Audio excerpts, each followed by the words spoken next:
আপনারা দেখছেন এক টুকরো পৃথিবীর খবর নিউজ বাংলা। আপনাদের কথা নিউজ বাংলার খবর।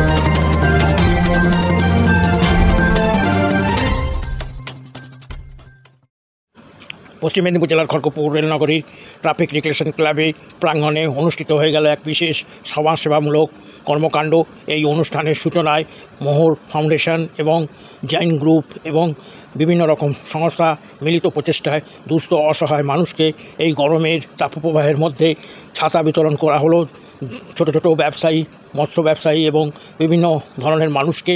এছাড়া এই অনুষ্ঠানে হেলথ চেক আপ এবং স্বাস্থ্য পরিষেবার এক অনুষ্ঠান হয়। এই অনুষ্ঠানের আয়োজক স্পন্সর করেছে এবং আয়োজক জৈন গ্রুপের পক্ষ থেকে, এছাড়া মোহর ফাউন্ডেশনের পক্ষ থেকে মিলিত প্রচেষ্টায় এই অনুষ্ঠানে বিভিন্ন রকম সামাজিক মূল্যবোধ এবং সমাজসেবায় এগিয়ে আসার আহ্বান জানান। এই অনুষ্ঠানে বিশেষ বিশেষ ব্যক্তিরা উপস্থিত ছিলেন।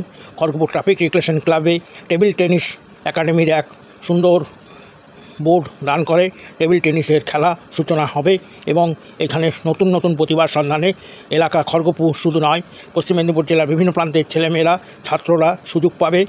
এই টেবিল টেনিস ট্রেনিংয়ের মাধ্যমে অনেক অনুষ্ঠান হবে, প্রতিযোগিতা হবে। আপনারা দেখছেন এক টুকরো পৃথিবীর খবর নিউজ বাংলা। আপনাদের কথা নিউজ বাংলার খবর।